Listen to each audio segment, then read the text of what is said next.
All right. Hi, everyone. Good evening. Good evening, Rudra. Good evening, Harsh. Hi, Pratmesh. Good evening, sir. Good evening, Aditya. Good evening, sir. Good evening, sir. Good. Mute करने दो मुझे. वो एक साथ हो जाओगे सब. That's okay. All right. So, कैसा चल रहा है आप लोगों का preparation? All set?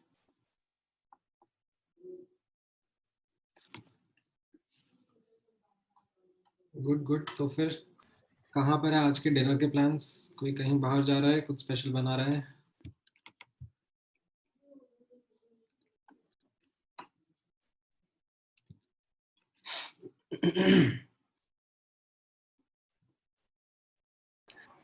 बढ़िया. गुड प्रथमेश. घूमने फिरने जाने का प्लान है तुम्हारा? Very good. All right. So जैसा मैंने आप लोगों को लास्ट क्लास में बताया था, we are not going to begin the new chapter today. Like we'll keep today's session again primarily focused on any doubt, discussion, clarification that you might have, and consider this like an optional session only. Like you will not need to compulsorily sit in this class today. You have doubts, आप पूछो बिंदास. Otherwise, you can utilize your time in the revisions. All right, so I have some doubts incoming from Disha. Atomic window to main, question number 21. All right, let me see. कहाँ पर क्या है?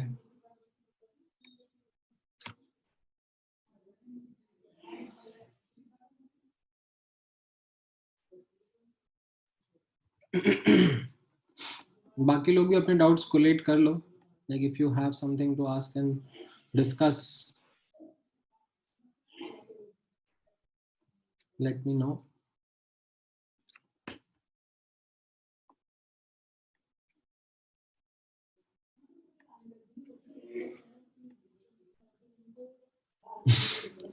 नहीं यानी subject का नहीं. अभी तुम लोगों का मैथ्स फिजिक्स का लेक्चर हुआ होगा ना इसके पहले?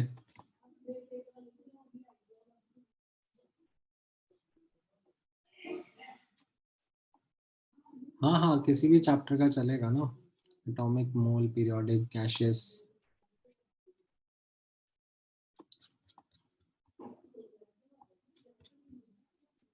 कितना स्क्रॉल करना पड़ता है ये एटॉमिक का विंडो टू मेन में. Question number 21. Let me figure out.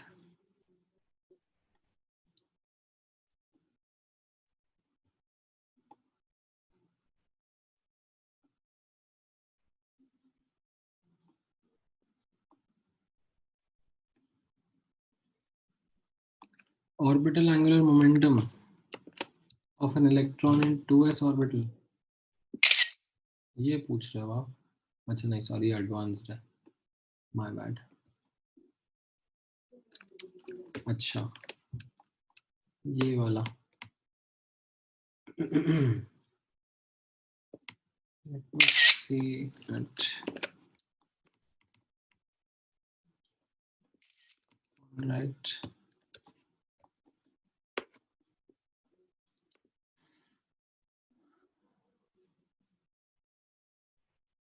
Mass of electron के बारे में बोला जा रहा है, डबल हो रहा है but charge is the same. So like if you remember the derivations that you had done,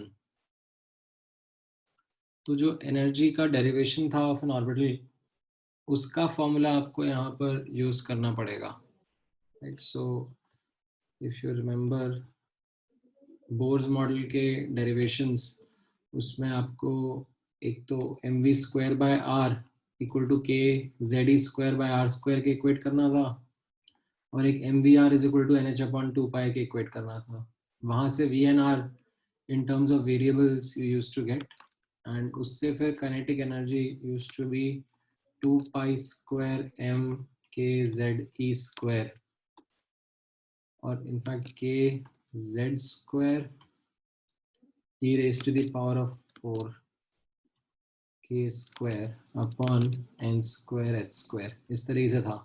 So you can see that energy is directly proportional to mass. So if m doubles implies delta E, जो energy gap था वो भी double हो जाएगा, और इसका मतलब wavelength becomes half. ठीक है, because wavelength is inversely proportional to delta E. So the photon with the largest wavelength, ठीक है, यहाँ पे Bose model consider all possible to the first excited level.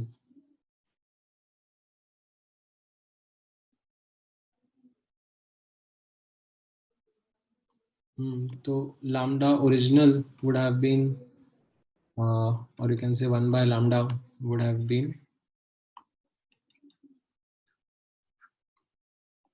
कैसा रहेगा? Imagine a proton this that applying consider all possible transitions to this hypothetical particle to the first excited level.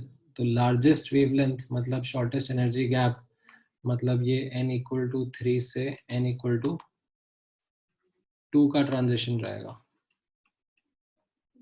So lambda will be 1 by lambda will be r z square, z तो 1 रहेगा, 1 upon 2 square minus 1 upon 3 square. तो implies lambda was 36 by 5 r. अब lambda इसका half हो जाएगा, यानी कि lambda new lambda dash बोल दो, that will be 18 upon 5 r. That will be your correct answer.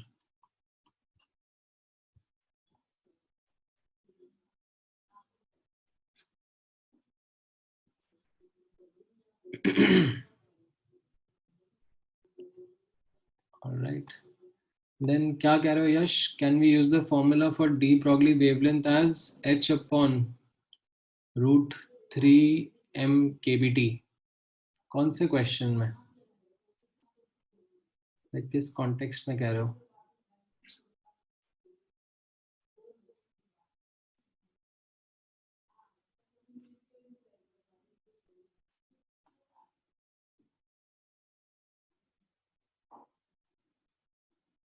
Lambda is equal to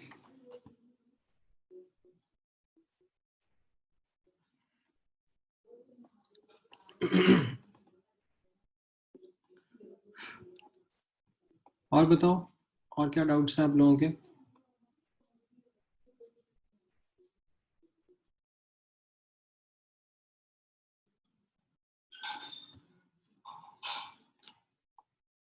if not तो फिर मैं थोड़े बहुत क्वेश्चंस प्रैक्टिस करा देता हूँ आप लोगों को.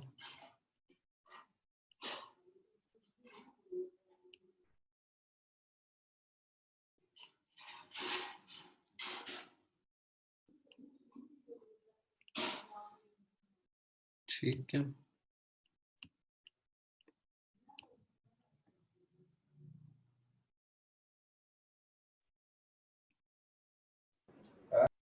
बोलो.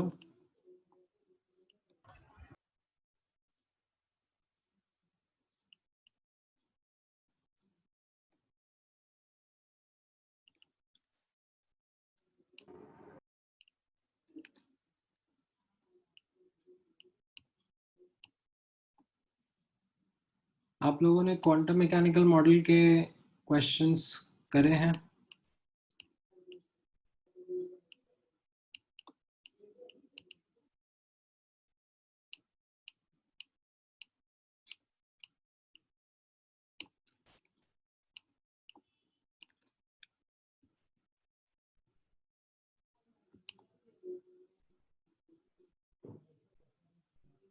Good good.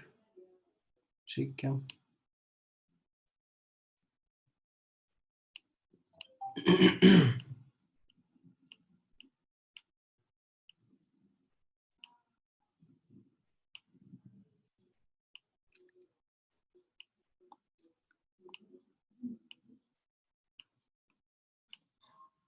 All right, let me give you some practice problems.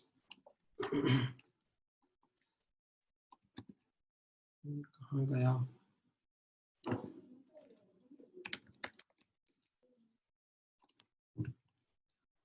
आप लोगों को कुछ कॉन्सेप्चुअल डाउट होता वो भी पूछ सकते हो.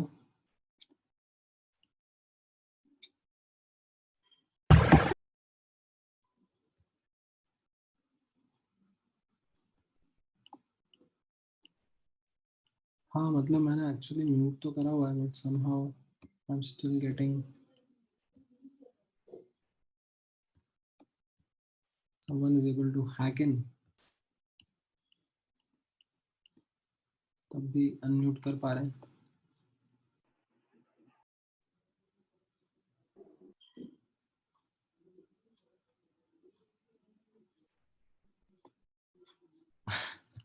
नहीं I did a force note but पता नहीं हुआ एप्लीकेबल क्यों नहीं हुआ.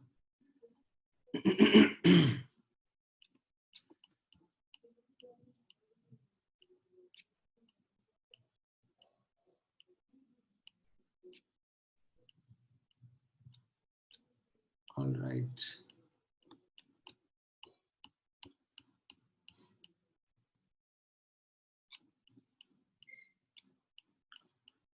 Where did that go?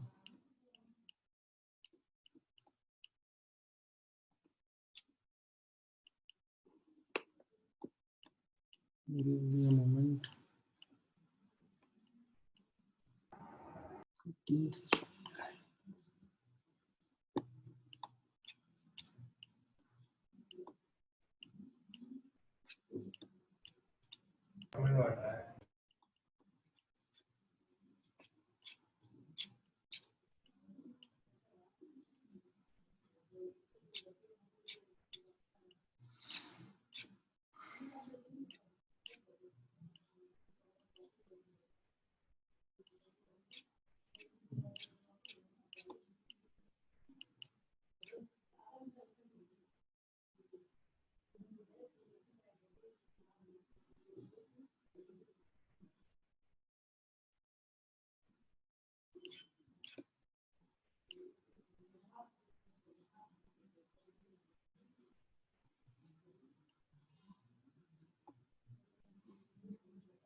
All right.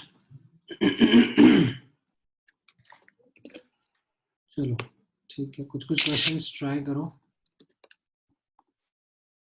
What will be the answer to this question?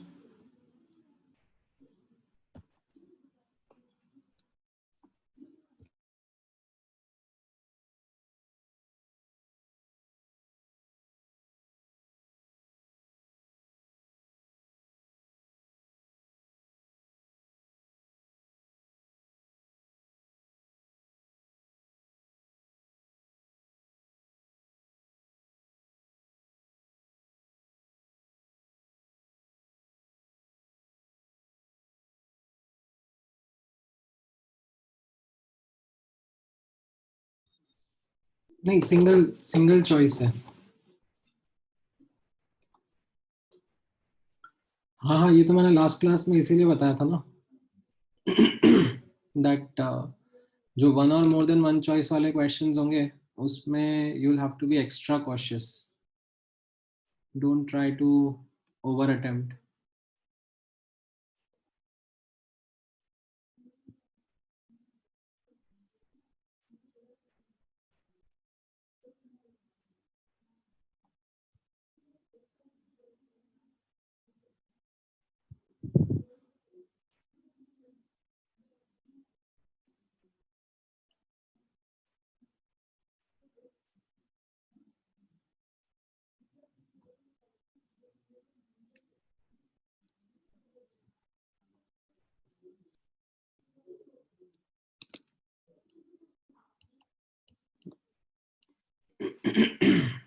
Alright क्या रहेगा पहले वाले का आंसर?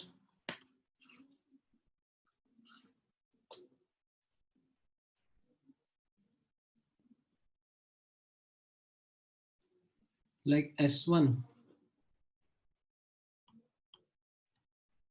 अभी तक एक ही ने दिया है, रुद्र नहीं दिया है, बाकी लोग भी दो।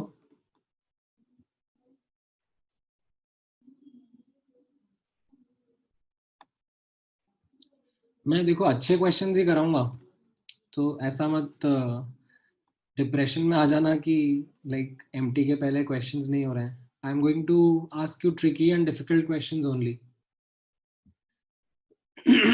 However, overall टेस्ट का जो डिस्ट्रीब्यूशन रहेगा, it will be a mix of easy, moderate and difficult questions. ठीक है, जनरली 30-40% इजी क्वेश्चन होंगे, 30-40% मॉडरेट डिफिकल्टी ट्रिकी क्वेश्चंस होंगे, 20% of the questions would be difficult, which would be differentiating ranks. So accordingly, you will have to design your test giving strategy. You don't need to push and try and answer each and every question.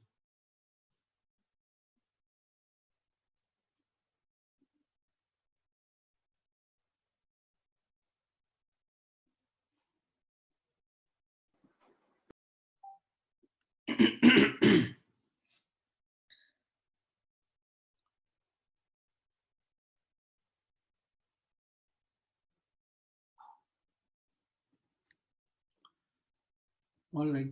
चलो पहले वाले का देख लेते हैं क्या होगा। S1 spherically symmetrical orbital with 2 spherical nodes, तो ये 3s हो गया। ठीक है, देन S2 के बारे में बोला जा रहा है, orbital with a double dumbbell and has no radial node. Double dumbbell माने d होगा and no radial node would be 3d only, right. Then S3 के बारे में, an orbital with orbital angular momentum 0, यानी कि L 0 हो जाएगा and 3 radial nodes मतलब 4s हो जाएगा। ऑर्बिटल एंगुलर मोमेंटम का फॉर्मूला क्या था, root l into l plus one into h upon two pi, right. So l zero होना मतलब एस ऑर्बिटल हो जाएगा एंड 3 रेडियल नोड्स मतलब 4s हो गया। Then an orbital having 1 planar and 1 radial node, 1 planar 1 radial, तो this would be 3p orbital. ठीक है, they will be 1 radial node and 1 planar node. तो अब इसमें it's a single electron species, तो सिंगल इलेक्ट्रॉन स्पीशीज में तो सिर्फ n पे डिपेंड करता है एनर्जी ऑफ ऑर्बिटल्स। तो S1 S2 एंड S4 बराबर होंगे एंड S3 इनसे ज्यादा होगा। B option would be the correct one. किसी ने भी फर्स्ट का सही नहीं दिया यार। अब क्या प्रथमेश तुम अब दे रहे हो जब मैंने आंसर बता दिया।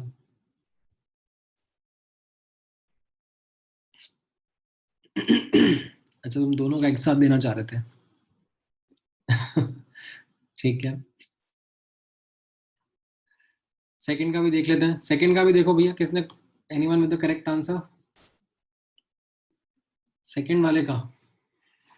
Ground state configuration of boron क्या होगा, 1s2 2s2 2p1, this is the ground state configuration of boron. ठीक है, तो ये तो नहीं होगा डेफिनेटली, ये तो नहीं होगा। एक्साइटेड स्टेट कॉन्फ़िगरेशन हो सकता है क्या बोरॉन का, अगर 2s से 2p में एक्साइट हो गया इलेक्ट्रॉन, तो yes it can be N excited state configuration of boron. Ground state configuration of carbon plus, ये भी 1s2 2s2 2p2 कार्बन होगा, तो इसमें से अगर एक इलेक्ट्रॉन में रिमूव करेंगे तो 2p से रिमूव होगा, तो ये भी मेरा आंसर नहीं होगा, right. So it will be B.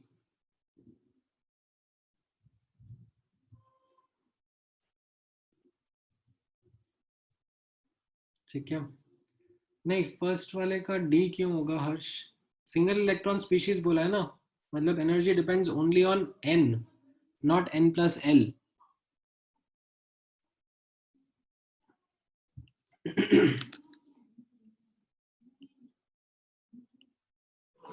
Right, समझ में आया।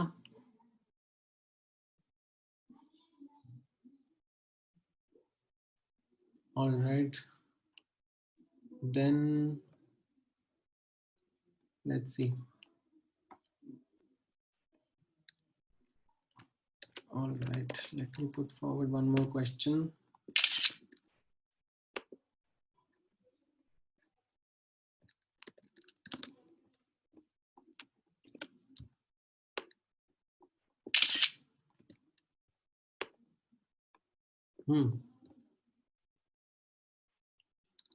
क्या रहेगा इसका आंसर?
क्या रहेगा फोर्थ वाले का?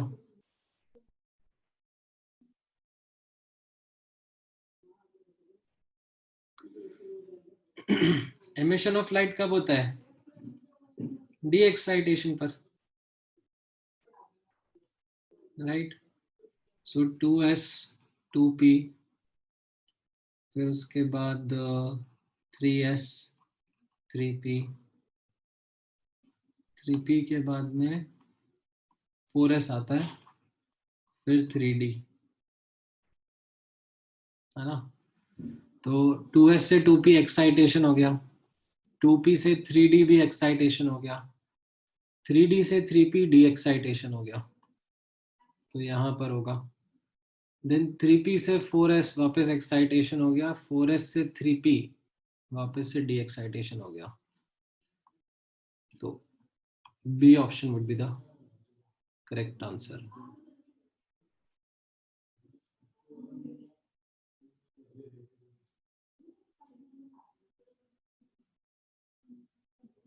ठीक है, फोर्थ इज डी एक्साइटेशन की एक्साइटेशन देखो ना, 3p से 4s इज एक्साइटेशन ना, एक्साइटेशन में तो एनर्जी अब्सॉर्ब होगा,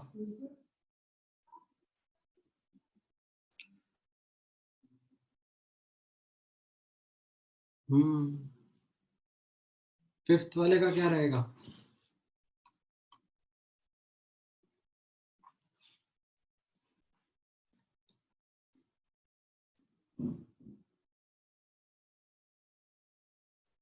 राइट, 5 फोल्ड डीजेनरेसी होगी ना डी ऑर्बिटल की,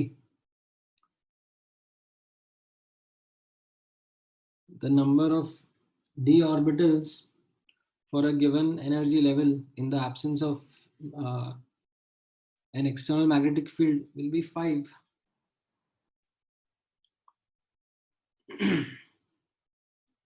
आई होप समझ में आया आपको ये।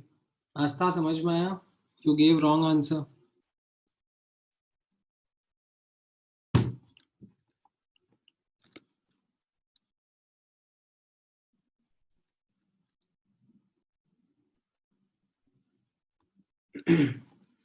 डीजेनरेसी का मतलब क्या था सुमित, वो याद करो ना। Degeneracy was the number of electrons that correspond to a particular energy level. तो डी सबशेल का जो एनर्जी लेवल होगा उसके करस्पॉन्डिंग 5 ऑर्बिटल्स रहेंगे ना, that's why it is 5 fold degenerate.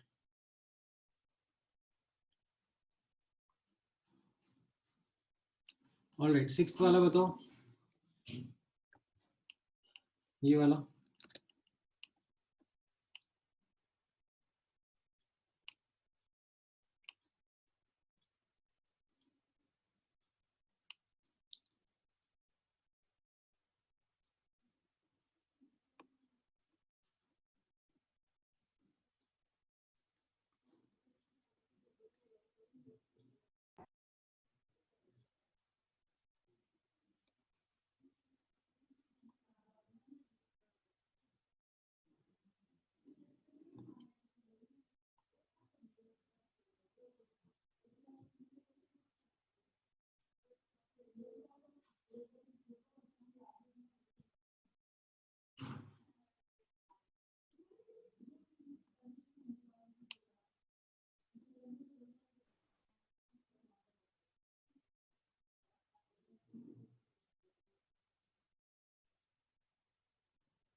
Alright, तो कैसा रिलेशनशिप रहता है यहाँ पर?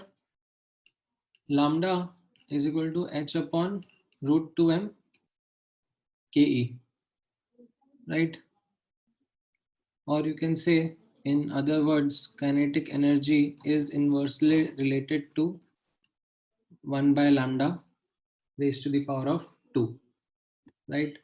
So इसमें अगर मैं dke by ke will be equal to minus 2 d lambda by lambda, right? ये कैलकुलस के बहुत सारे स्टेप्स है जो मैंने एक बार में ही कर दिए, going from here to here. अब ये कैसे आ रहा है ये मैं नहीं बताऊंगा. I will leave it up to you to figure it out. This is maths, this is simple differentiation. But अगर आपने पहले नहीं करा है तो कर लो प्रैक्टिस, राइट? तो यहाँ पर अगर 1% का डिक्रीज है, डिक्रीजेस 1%, तो kinetic energy will be increasing by 2%. Correct, B option will be the correct answer.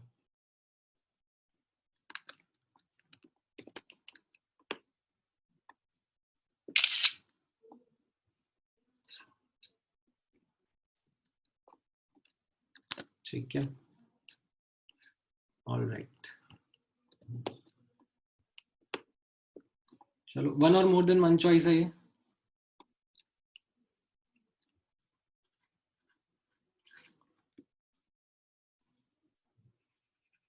It can be one और मोर देन वन चॉइस. बताओ.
देखो, ट्राई करो, बाकी लोग भी बताओ और क्या आ रहा है. रत्मेश ने तो दिया है.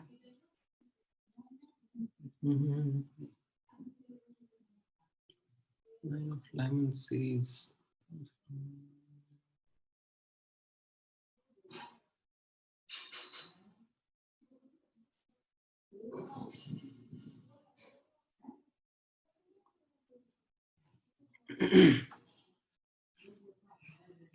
राइट, यहाँ पे कैसा रहेगा? 1 2 3 4.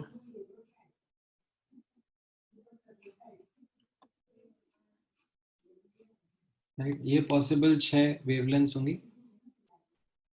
Right?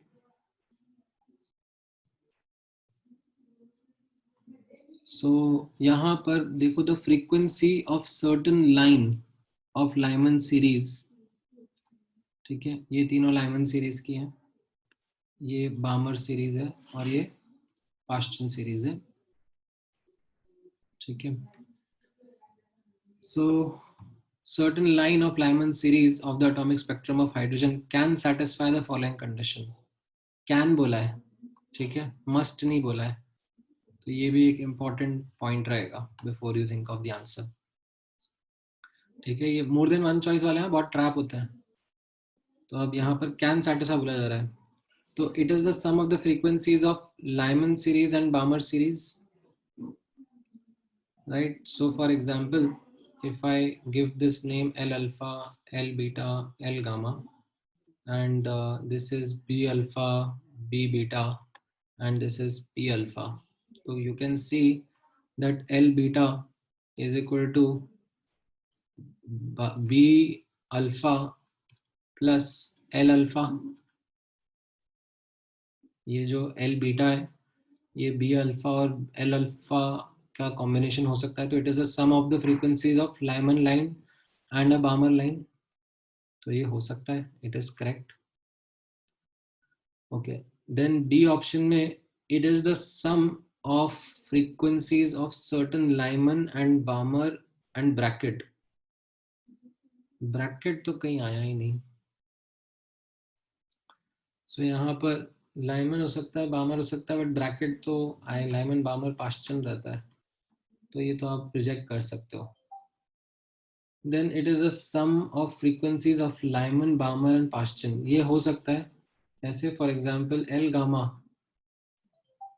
right? L gamma can be sum of P alpha plus B alpha plus L alpha.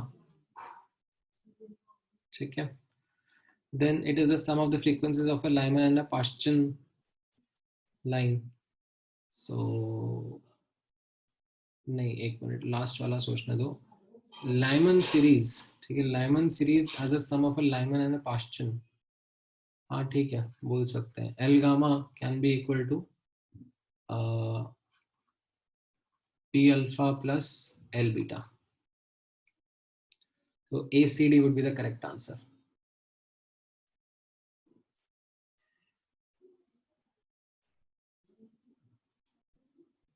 Right Prathamesh. Bracket is D excitations happening to n equal to 4.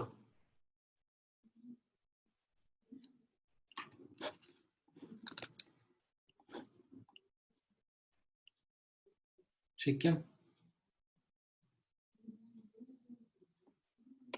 समझ में आया ये?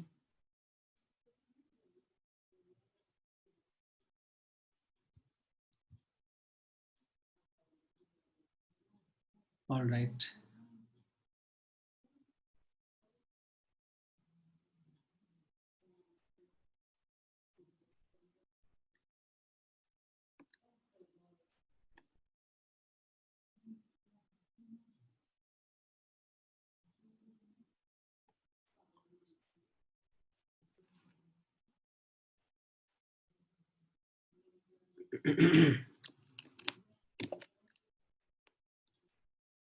चलो ये वाला बताओ.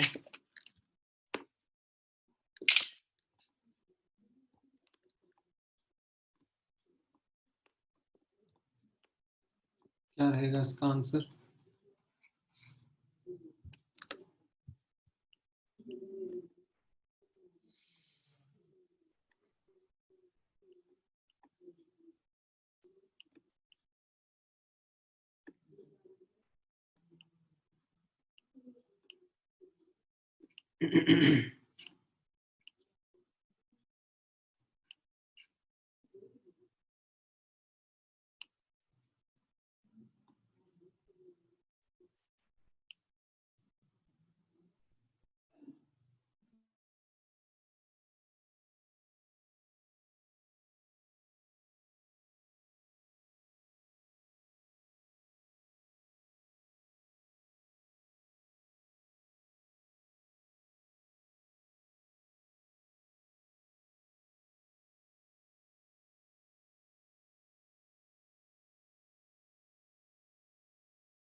ऑलराइट, क्या आएगा इसमें?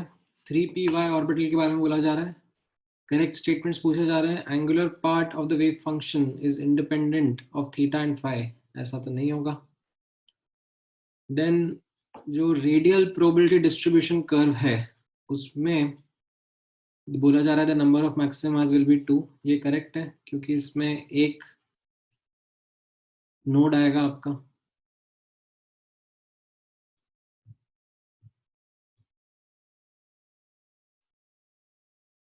Then xz plane is the nodal plane, ये भी करेक्ट है। 3py ऑर्बिटल के लिए xz plane would be the nodal plane. And रहा सवाल लास्ट का, magnetic quantum number must be, ऐसा मस्ट का कोई नेसेसिटी नहीं है। Magnetic quantum number must be -1।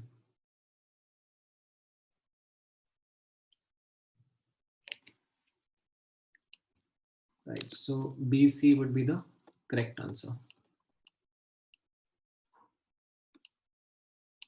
ठीक है।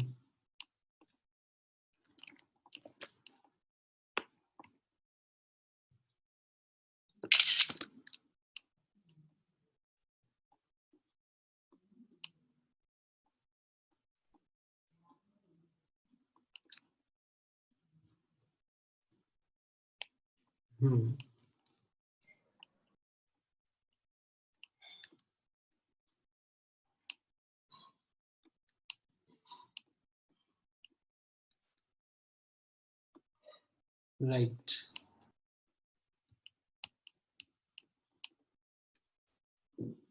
हाँ सुमित,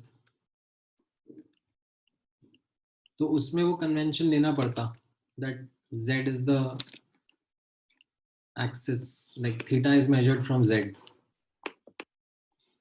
ऑलराइट, चलो ये वाले क्वेश्चंस ट्राई करो as a quick recap.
All right, क्या क्या आ रहे हैं 43rd का? By looking at this orbital, यहाँ पे कितने रेडियल नोड्स दिख रहे हैं आपको? 3 रेडियल नोड्स दिख रहे हैं. And like you can look at this as the polynomial part. ठीक है, ये आपका पॉलिनोमियल पार्ट है. तो non zero roots implies n minus l minus 1, ये कितने हो गए? 3. And lowest power of r मतलब l, वो 1 के बराबर है. ठीक है, सिग्मा का टर्म रहेगा अलग से. So what you will get here is that this will be a 5p orbital. ठीक है, सो 3 radial nodes and 1 angular node. ठीक है, तो 43 का a हो गया, 44 का b हो गया. 5p ऑर्बिटल है ये. Then if theta is measured from the z-axis, then the orbital should be pz. ये भी मैंने आपको बताया था कि pz में cos theta का ही टर्म रहेगा, सिर्फ phi का नहीं आएगा. And what will be the maximum distance? तो रेडियल नोड्स कहाँ कहाँ पर है? सिग्मा इक्वल टू 1 पर है, सिग्मा इक्वल टू 2 पर है, एंड सिग्मा इक्वल टू 6 पर है. सो सिग्मा इक्वल टू 6 यानी कि 2zr by a naught is equal to 6 implies r is equal to 3a naught by z पर आपका maximum distance of radial node रहेगा. ठीक है, ऑल राइट. सो ये थे कोई questions. I think this kind of gives you a fair bit of an insight into what the questions you can expect. आ रहे थे कि नहीं आ रहे थे इन सब के आंसर्स?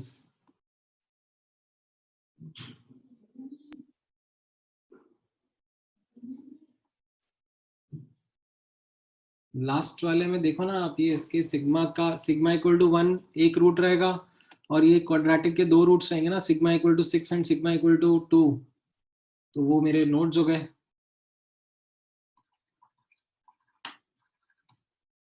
एंड उनके करस्पॉन्डिंग मैक्सिमम बोला जा रहा है, तो मैक्सिमम मतलब सिग्मा इक्वल टू 6 पे रहेगा, राइट?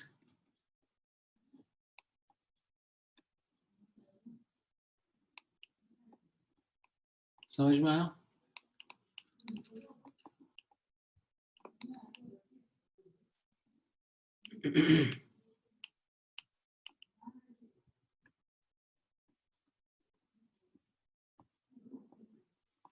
ऑल राइट, ठीक है. बाकी तो खैर आप लोगों ने इनफ क्वेश्चंस प्रैक्टिस करे हुए ही हैं. और कुछ डाउट्स है तो बताओ. Anything you would want to ask and understand? मतलब ठीक है, ऐसे तो क्वेश्चंस की तो कमी है ही नहीं. हाँ हाँ, मतलब एज आई सेड कंपल्शन नहीं है. Like if you want to sit back and prepare for your revisions, then it's okay. Don't need to compulsorily seat.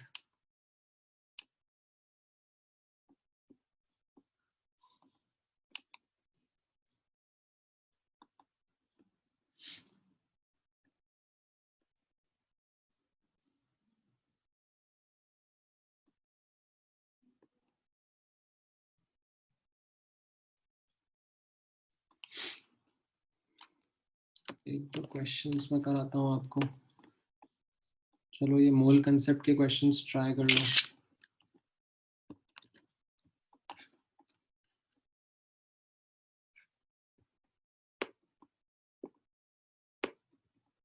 हम्म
इसके लास्ट वाले क्वेश्चन को रहने दो.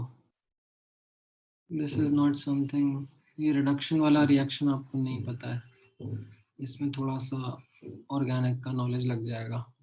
आप यही दोनों ट्राई करो, 34 35.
ऑलराइट, आया किसी का?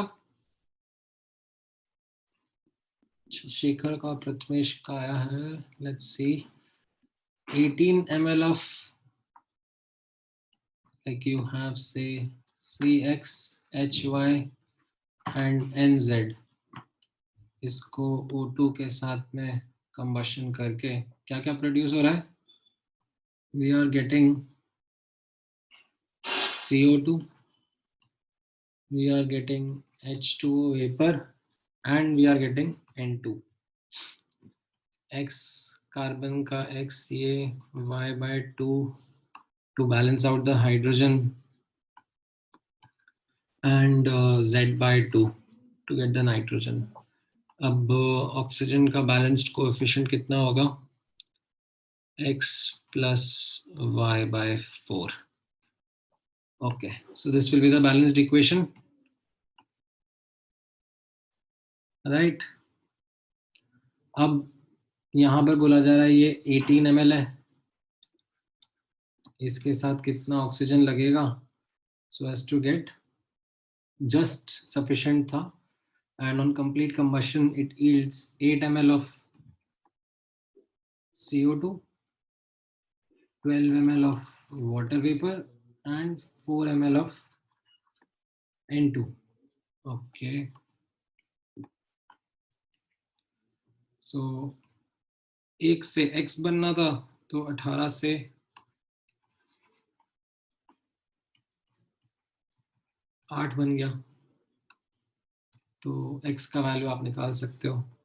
देन 1 से Y/2 बनना था तो 18 से 12 बन गया, एंड 1 से Z/2 बनना था और 18 से 4 बन गया. तो यहाँ से आपको ये X, Y, Z की वैल्यूज मिल जाएंगी, right? X will be equal to 8/18 or you can say 4/9. Y will be equal to 4/3 and Z will be equal to, कितना हो जाएगा ये? 4/18 and 4/18 4/9 हो जाएगा ये, ठीक है? तो you can go for like C4 and H12.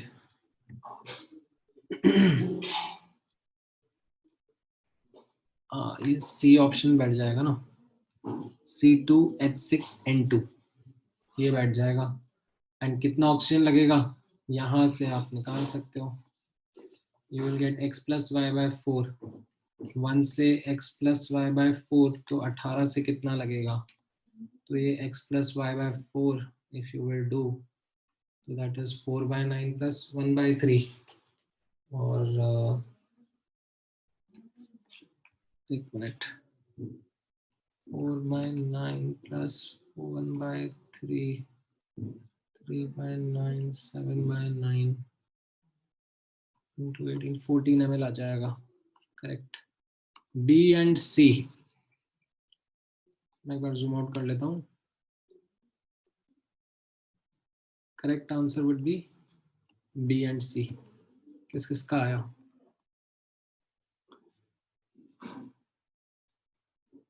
Right Prathamesh, good. Difficult question था, देखो ऐसा नहीं था कि आसान था। ये तो मैंने इक्वेशन लिख दी आपके लिए, इसलिए आपको लगा कि शायद आसान हो गया हो, ठीक है। Otherwise to think of this normally would not have been an easy job.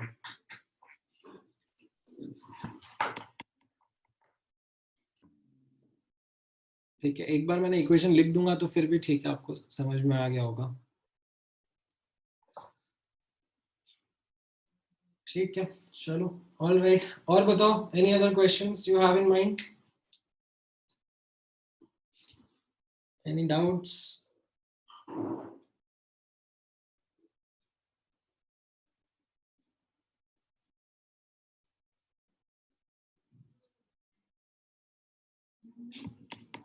अब मुझसे क्या है, ज्यादा इजी क्वेश्चन दिए नहीं जाते हैं। मैं अगर ऐसे इजी क्वेश्चन दूंगा तो फिर मुझे अच्छा नहीं लगता, और मुझे लग रहा है मैं थोड़े डिफिकल्ट क्वेश्चंस देके बच्चों को टेंशन में डाल दूं। किसी को टेंशन तो नहीं हो रही है?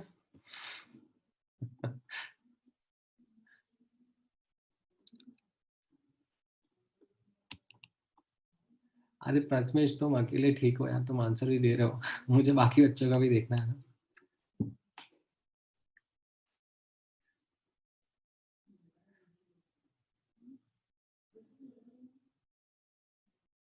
नहीं, मुझे ज्यादा सिर्फ हर्ष और प्रथमेश का ही रिप्लाई आ रहा है, बाकी ऋग्वेद कहाँ गया? Rigved, are you there?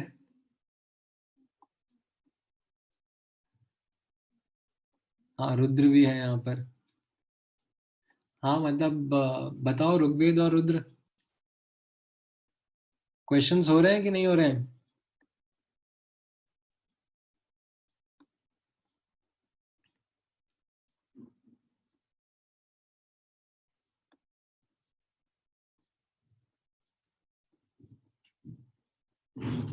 कहाँ गया ये रुद्र, कहाँ गया? अभी तो था थोड़ी देर पहले। कुछ कुछ हो रहा है। All right.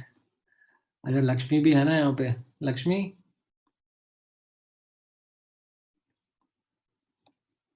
हो रहे हैं कुछ क्वेश्चंस कि नहीं हो रहे हैं?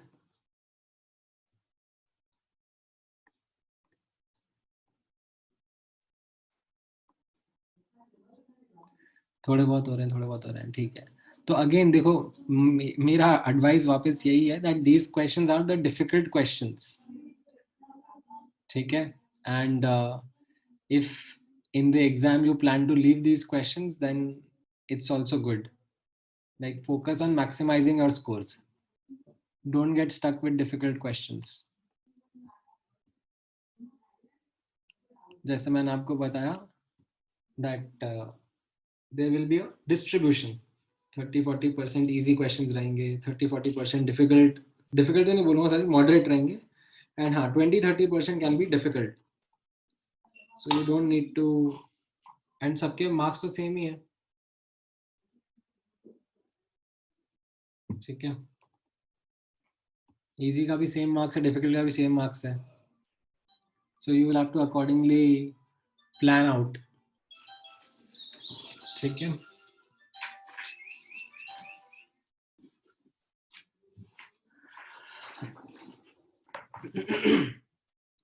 क्या कह रहे हो प्रथमेश?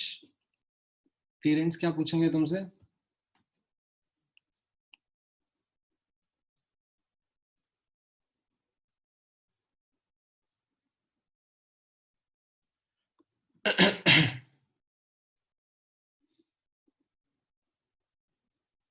हाँ, if you leave the questions, then it's a good thing, no?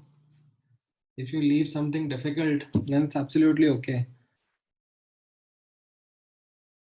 अभी 90% होना benchmark रहा है. अरे, just give me a moment, guys.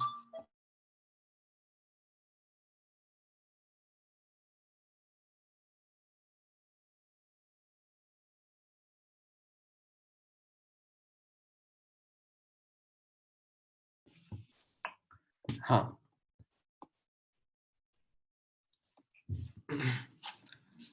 नहीं, आप लोगों के पेरेंट्स के साथ में भी एक पीटीएम होगा ना. After I think the major test there would be one round of discussion with parents. Well, discussion तो नहीं होगा because it will be a Zoom meeting only. It becomes a discussion if it was in an offline manner. So देखते हैं. उसमें रहता है like parents का एक जनरल माइंडसेट रहता है कि 90% आना चाहिए बच्चों का, बट वो बोर्ड्स वाला माइंडसेट है. अब वो धीरे धीरे जाएगा, टाइम लगेगा.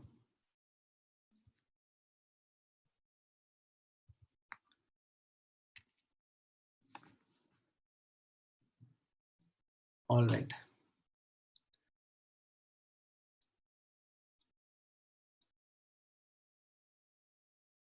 हाँ, मतलब सेक्शन 2 में द फोकस इज आपको यही देखना रहेगा that more than one choice के क्वेश्चंस को ध्यान से अटेम्प्ट करना. Harsh, that will be the only catch.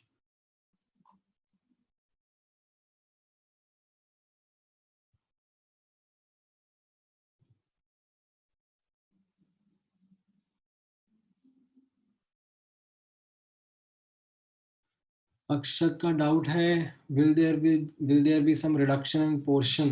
well, हो भी सकता है, नहीं भी हो सकता. can't say. actually problem यही है ना that it is not going to be like mentioned abhi se. So as a result we can't risk of we can't take the risk of missing out on portion.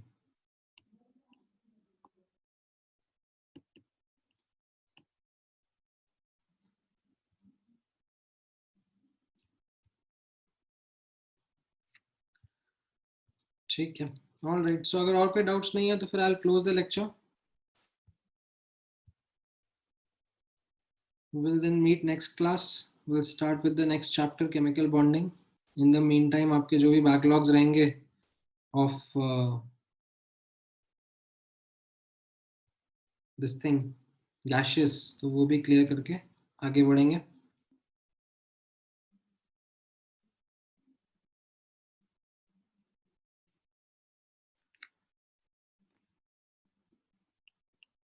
ठीक है. चलो, all the best guys then. Take care. Good night.